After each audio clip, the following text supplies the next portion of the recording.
Very warm welcome to everyone to this session of history. मेरा नाम समीर सिंघल है और मैं आप लोगों के साथ जुड़ा हूं for the CUET session of history, जहां पर हम ये देखेंगे कि बेसिकली हिस्ट्री के प्रति आपका अप्रोच क्या होना चाहिए, हिस्ट्री को कैसे कंप्लीट करना है, और हम ये जानेंगे कि हिस्ट्री को समझते हुए हमें किस किस बातों का ध्यान रखना होता है।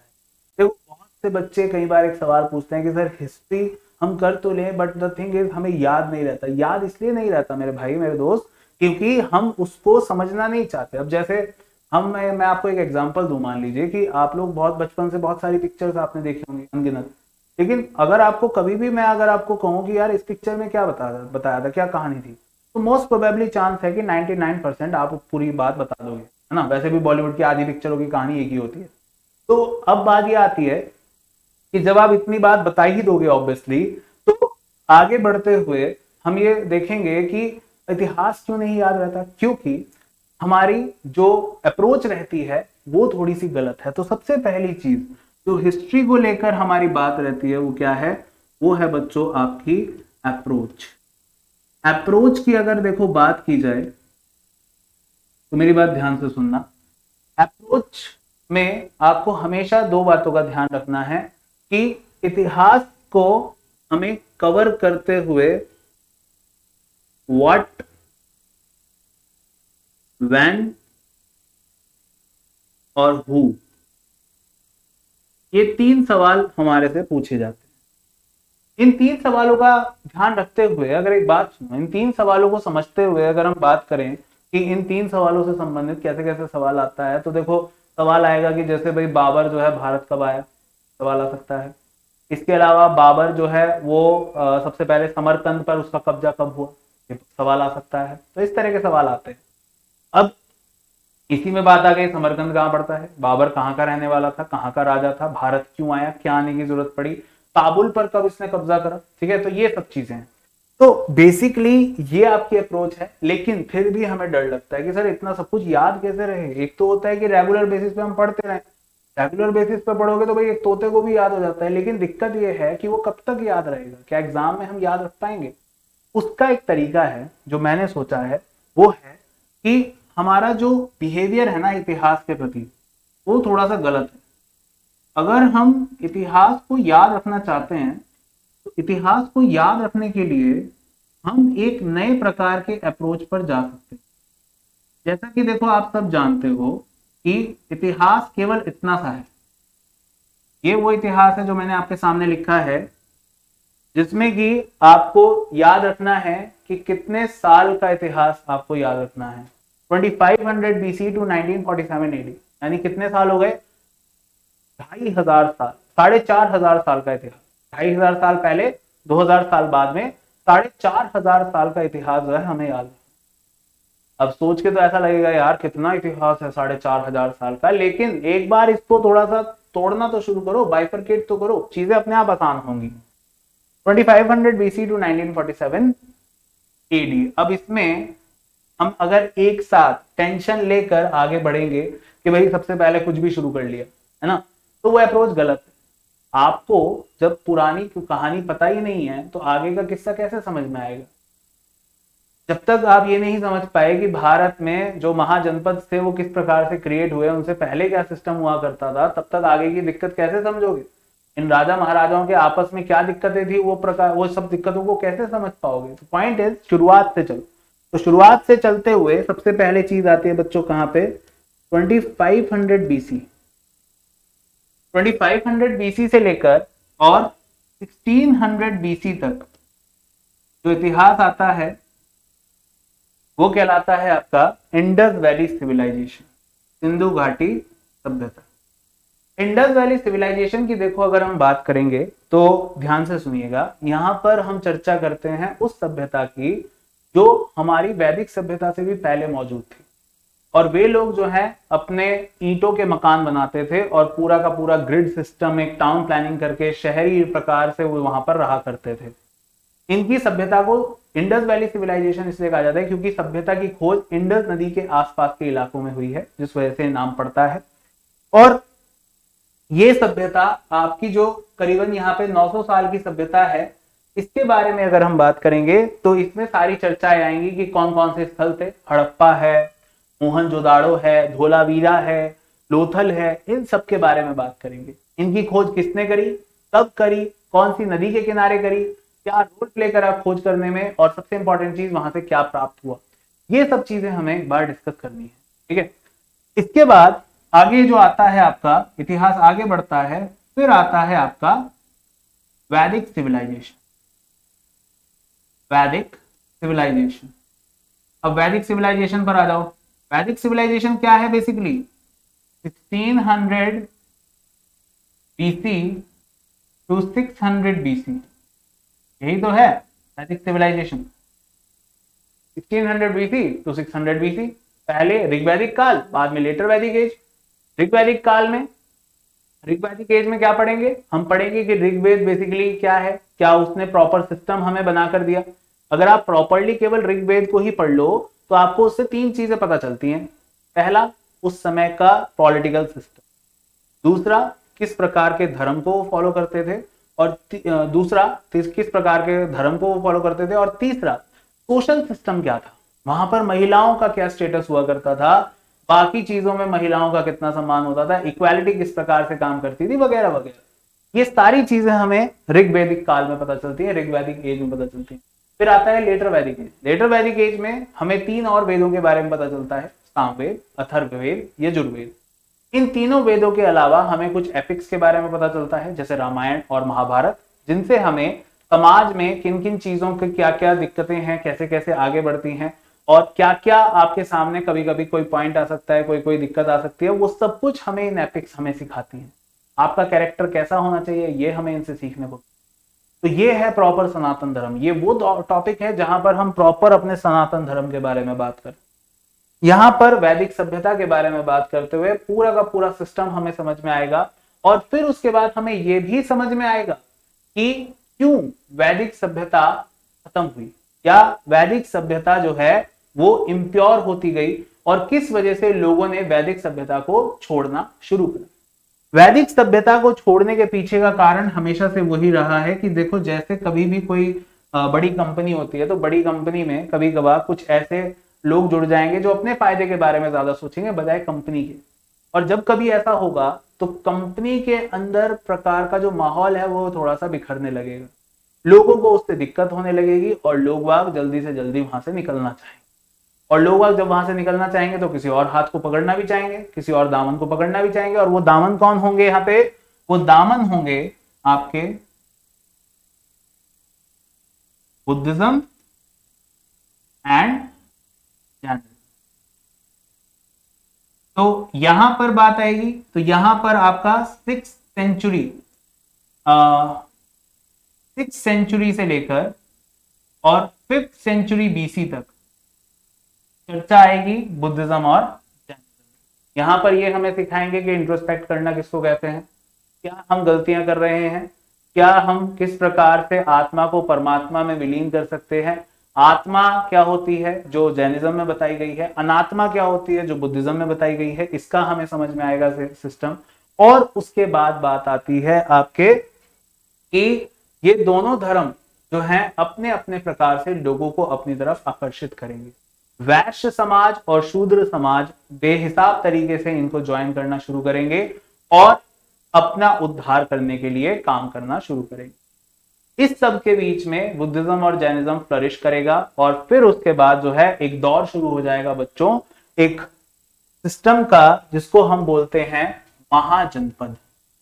महाजनपद पता है, महाजनपद की जब भी बात आएगी तो आप हमेशा अपने दिमाग में एक जो इमेज बनाएंगे वो बनाएंगे स्टेट्स की, कि जैसे आज के समय 28 राज्य हैं, 8 केंद्र शासित प्रदेश हैं, 28 स्टेट्स एंड 8 यूनियन टेरिटरीज। वैसे ही उस जमाने में 16 स्टेट्स हुआ करते थे, 16 महाजनपद हुआ करते थे। जैसे इनका जिक्र आपने सुना होगा कभी ना कभी, जैसे फॉर एग्जांपल अगर मैं आपको बताऊं तो जैसे आपने जिक्र सुना होगा अंग का। अंग की राजधानी क्या है, चंपा। अंगराज किसको कहते थे, कर्ण को, महाभारत में जिक्र सुना है। गांधार, गांधार की राजधानी तक्षशिला। अच्छा, गांधार राज किसको कहते थे, मामा शकुनी ना, बदला लेने आए थे। और सुनो, हस्तिनापुर, कौरव रहा करते थे हस्तिनापुर में, है ना। और हस्तिनापुर जो है तो वहां के राजा कौन थे, धृतराष्ट्र, और बाद में कौन बने, युधिष्ठिर। तो ये पूरा सिस्टम आपको समझ में आएगा। पांडव जो थे, जब उनको अज्ञातवास दिया गया तो अज्ञातवास के दौरान कहां पे रुके, विराटनगर। और विराटनगर किसकी राजधानी है, मत्स्य की, मत्स्य महाजनपद, मत्स्य महाजनपद की राजधानी विराटनगर, वहीं पे इन्होंने अज्ञातवास पूरा करा। तो सारे के सारे महाजनपदों का जिक्र हमें मिल रहा है अपने 16 महाजनपदों में। तो अपने महाभारत में, रामायण में, रामायण की बात करें, हमारे श्री राम जी का जन्म कहां पे हुआ, अयोध्या। अयोध्या का जिक्र हमें मिलता है हमारे महाजनपदों में। अयोध्या की राजधानी श्रावस्ती का जिक्र मिलता है। तो ये वो सारी जगहें हैं जिनका जिक्र हमें हमारे एपिक्स में मिलता रहा है। और महाजनपदों का जिक्र जो है ये किया गया है आपकी बौद्ध धर्म की एक किताब जिसका नाम है अंगुत्तर निकाय। और इसके बाद बच्चों, इसके बाद जो बात आती है वो आती है अब महाजनपदों की। और महाजनपदों में 16 महाजनपदों में से एक वो महाजनपद का जिक्र आता है जिसको हम बोलते हैं मगध। तो हम क्या बोलते हैं, Magadh. Magadh is very important. Magadh के बारे में बात कर ली तो मतलब आपका एंशिएंट हिस्ट्री लगभग पूरा। मगध एक ऐसा एम्पायर है, बात को ध्यान से सुनना। मगध एक वो एम्पायर है बच्चों जहां पे रिसोर्सेज उस जमाने के हिसाब से जो सबसे बड़ा रिसोर्स जिसकी डिस्कवरी उस समय में हुई वो कौन सा था, वो था आयरन। आयरन की डिस्कवरी हुई, लोहे की। और लोहे की डिस्कवरी क्यों बड़ी थी चीज थी, क्योंकि लोहे की कुल्हाड़ियां बनी और उन कुल्हाड़ियों का इस्तेमाल करके जंगलों को काटा गया और वहां पर फिर जो है सभ्यताएं और अपनी जो वैदिक सभ्यता थी उसने फ्लरिश करना शुरू किया। 16 महाजनपद क्रिएट हुए। इसमें सबसे बड़ा महाजनपद मगध। मगध क्यों सबसे बड़ा, सिंपल सी बात है, जिसकी इकोनॉमी अच्छी वो महाजनपद अच्छा होगा। प्लस केवल इकोनॉमी होने से फायदा नहीं होता, इकोनॉमी प्लस किंग। तो महाजनपद का किस्मत कहें या महाजनपद का जो है एक डेस्टिनी कहें, दोनों इस तरह की रही कि इसके पास फोर्सेस भी बहुत अच्छे थे इकोनॉमी पैदा करने के, प्लस इसको लीडर एक से बढ़ के एक मिले जिन्होंने मगध महाजनपद को पूरे भारत में फ्लरिश कर, जहां से फिर चाणक्य जी ने एक सपना देखा अखंड भारत। तो ये सारी चीज आ जाती है बच्चों आपके मगध में। और मगध की बात करें तो मगध की शुरुआत होती है और मगध की शुरुआत करने वाली डायनेस्टी थी हर्यंक डायनेस्टी। हर्यंक डायनेस्टी, इसको एक और नाम से जाना जाता है पितृहंता। पितृहंता क्यों बोलते हैं, क्योंकि पिता की हत्या करने वाला वंश, पिता की हत्या कर देते थे। बिंबिसार इसके संस्थापक थे, इनके बेटे अजातशत्रु ने इनकी हत्या करी। उदयन अजातशत्रु का बेटा, उसने अपने पिता अजातशत्रु की हत्या करी, इसलिए पितृहंता वंश। कुछ कुछ वैसी कहानी है जैसे औरंगजेब और शाहजहां की कहानी आप देख सकते हो वैसी। अब यहां पर हर्यंक डायनेस्टी हुई, हर्यंक डायनेस्टी ने इसको स्थापित करा। हर्यंक के बाद एक छोटी सी डायनेस्टी आई कुछ समय के लिए जिसका नाम था शिशुनाग डायनेस्टी। शिशुनाग डायनेस्टी की भी इंपॉर्टेंस काफी है क्योंकि ये पहली डायनेस्टी थी जिसने अवंती को मगध के अंदर मिलाया। अवंती एक अलग महाजनपद था, उसको मगध के अंदर मिलाने का काम करा, यानी अवंती और मगध एक हो गए और राजधानी बनी उज्जैन। ठीक है, तो इस प्रकार से राजधानी बनी वैशाली। तो वैशाली राजधानी बनी और वैशाली के बाद जो है यहां पर शिशुनाग वंश के राजा शिशुनाग ने यहां पर राज करना शुरू कर। शिशुनाग के खत्म होते होते एक एम्पायर आया जो कि बड़ा फेमस है, जिसके बारे में कहा जाता है कि ये पहला नॉन क्षत्रिय वंश हुआ करता था। ये पहला नॉन क्षत्रिय वंश था जिसने यहां पर राज करा, जिसका नाम था नंद एम्पायर, नंद डायनेस्टी। नंद डायनेस्टी ने यहां पर राज करा और नंद डायनेस्टी के एक बड़े फेमस राजा थे धनानंद। कहा जाता है जब सिकंदर भारत आया तो सिकंदर वापस जब गया, जब यहां से छोड़कर चला गया वो, तो उसके वापस जाने के ना बहुत सारे कारण बताए जाते हैं। जैसे एक कारण है कि भाई सेना ने मना कर दिया कि आगे नहीं जाना, होम सिकनेस होने लगी। एक कारण है ब्यास नदी का बहाव बहुत ज्यादा था, वापस लौट गए। तीसरा कारण ये बताया जाता है मगध की सेना, मगध की सेना का वर्चस्व सुन के, मगध की सेना का जो है पूरा विविडनेस सुन के वो इतना डर गए कि आगे बढ़ने की सोची ही नहीं। तो वो धनानंद संभालता था और ये एक नॉन क्षत्रिय वंश हुआ करता था, पहला नॉन क्षत्रिय वंश था ये। और नंद डायनेस्टी को खत्म करा बच्चों किसने, तो नंद डायनेस्टी को खत्म करा फिर आपकी मौर्य डायनेस्टी। एक ऐसा बच्चा जो कि गुलाम हुआ करता था, एक राजा, एक ब्राह्मण की नजर उस पर पड़ी जो कि शिक्षक था तक्षशिला विश्वविद्यालय में। उस बच्चे को खरीदा, अपने साथ लेकर आए और लाकर उसको शिक्षा प्रदान करी, राजनीतिक शिक्षा, शस्त्रों की शिक्षा, अर्थव्यवस्था की शिक्षा, और भारत का सबसे बड़ा एम्पायर क्रिएट करा, उसकी नींव रखी, जिसको कहते हैं मौर्य। जिसके पहले राजा बने चंद्रगुप्त मौर्य। चंद्रगुप्त मौर्य की कहानी, उससे आगे बढ़ते हुए उनके बेटे बिंदुसार की कहानी, कैसे बिंदुसार का नाम बिंदुसार पड़ा, क्यों उनकी माताजी का कत्ल करना पड़ा, क्यों उनकी माताजी का सिर काटना पड़ा, कत्ल में गलत बोलिया, सिर काटना पड़ा, क्या वजह थी, इस सब की बात। और फाइनली सम्राट अशोक, कैसे सम्राट अशोक ने 99 भाइयों की हत्या करके अपने आप को इस गद्दी पर बिठाया। तब यहां पर चर्चा आएगी किसकी, अशोक की। तो ये है मौर्यन डायनेस्टी। मौर्यन डायनेस्टी के खत्म होते होते, अब देखो एक बात हमेशा याद रखना इतिहास में, जब जब कोई बड़ी डायनेस्टी, कोई बड़ा एम्पायर खत्म होता है, डेमोलिश करता है, तो छोटे छोटे एरियाज क्रिएट हो जाते हैं। तो मौर्यस के बाद वही दौर शुरू हुआ, एक ट्रांजिशन टाइम क्रिएट हुआ, जब जहां पर बहुत सारे वंश खड़े हो गए। जैसे एक वंश आया सुंग डायनेस्टी, एक वंश आया कानवा डायनेस्टी, एक वंश आया सतवाहन डायनेस्टी, और यहीं पर फिर आक्रमणकारियों का दौर भी आ गया, इंडो ग्रीक्स आए। इंडो ग्रीक्स के बाद यहां पर स्थितियंस आए, पार्थियंस आए, और फिर आए आपके कुषाण। कुषाण एक ऐसा वंश था जो कि बड़े पैमाने पर भारत में फ्लरिश करा। सेंट्रल एशिया के ट्रेड रूट, सिल्क रूट पर भी इन्होंने कंट्रोल रखा, और कनिष्क नाम के एक राजा, जिन्होंने गांधार स्कूल ऑफ आर्ट और मथुरा स्कूल ऑफ आर्ट का निर्माण करा, वो भी यहां पर बनाए। और बुद्धिज्म को बढ़ावा यहां पर मिला। बुद्धिज्म के तौर पर मूर्तियों का जो शुरुआत है वो यहां पर हुई है, आइडल वर्शिपिंग, हिनयन महायान की शुरुआत यहां पर। ठीक है, तो कुषाण एम्पायर आता है। कुषाण एम्पायर के जाने के बाद फिर आता है बच्चों एक बड़ा एम्पायर, जिसको हम बोलते हैं आपका गुप्त एम्पायर। गुप्त एम्पायर की बात करें तो it was also a non Kshatriya empire, जिसके संस्थापक वैश्य वर्ण से बताए जाते हैं। और गुप्त एम्पायर के एक बहुत ही महान राजा हैं समुद्रगुप्त, जिनके लिए प्रयाग प्रशस्ति लिखा गया, कविराज इनको कहा जाता है। वी.ए. स्मिथ ने नेपोलियन ऑफ इंडिया इनको कहा है। और अगर बात करें तो लिच्छवी दुहित्र ये खुद को कहा करते थे। तो ये सारी बातें हमें समुद्रगुप्त के बारे में सुनने को, एक ऐसा राजा जिसके बारे में कहा जाता है अपने जीवन में एक युद्ध वो नहीं हारा है, अपने एम्पायर को उत्तर भारत से लेकर और नीचे कांचीपुरम तक ये फैला दिया इन्होंने। पूर्व में, दक्षिण पूर्व में पूरे भारत में ये साम्राज्य को फैला दिए। इनका नाम है समुद्रगुप्त, नेपोलियन ऑफ इंडिया। उसके बाद बात करेंगे तो इन्हीं के समय में सबसे पहले हुणों के आक्रमण के बारे में पता चलता है, और सबसे पहला सती प्रथा का एविडेंस यानी ईरान एडिक्ट सागर डिस्ट्रिक्ट मध्य प्रदेश से हमें प्राप्त हो।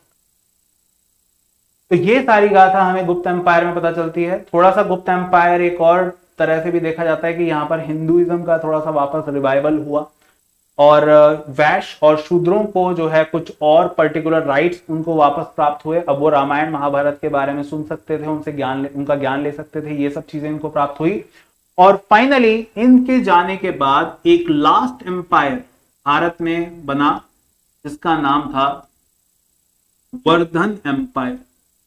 वर्धन एम्पायर की बात करें तो वर्धन एम्पायर के राजा हुए बड़े फेमस हर्षवर्धन। ये नाम तो शायद हर व्यक्ति ने सुना होगा। जी बिल्कुल, हमारे मेडिकल मिनिस्टर भी हुआ करते थे, हमारे जो हैं हेल्थ मिनिस्टर भी हुआ करते थे पहले। लेकिन ये वो हर्षवर्धन नहीं है, ये हर्षवर्धन एक राजा है, last Hindu emperor of north India. और हर्षवर्धन की अगर बात की जाए तो हर्षवर्धन का जो जीवन है वो आपको बहुत सारी बॉलीवुड पिक्चरों की याद दिला देगा। कैसे इनके भाई को धोखे से मार दिया, इनकी बहन को उठा लिया गया, मतलब इम्प्रिजन कर लिया गया, और फिर इन्होंने अपने दोस्त कामरूप वंश के साथ मिलकर किस प्रकार से अपने दुश्मनों से बदला लिया, अपने दुश्मनों को खत्म किया और अपना पूरा उत्तर भारत में वर्चस्व कायम किया। ये सारी जानकारी जो है हमें मिल जाती है कहां पे, ये सारी जानकारी हमें मिल जाती है वर्धन वंश। वर्धन वंश जब तक रहा तब तक शैविज्म और बुद्धिज्म भारत में फ्लरिश करे। हर्षवर्धन खुद एक बहुत अच्छे प्रचारक थे बुद्धिज्म के और उसके साथ साथ शैविज्म के। अगर हम बात करें इनके बारे में, और 3 उपन्यास भी इन्होंने लिखे, रत्नावली, नगानंद और प्रियदर्शिका, ये इनके उपन्यास थे। और इन्हीं की सभा में व्यक्ति था बाणभट्ट जिसने लिखा हर्षचरित।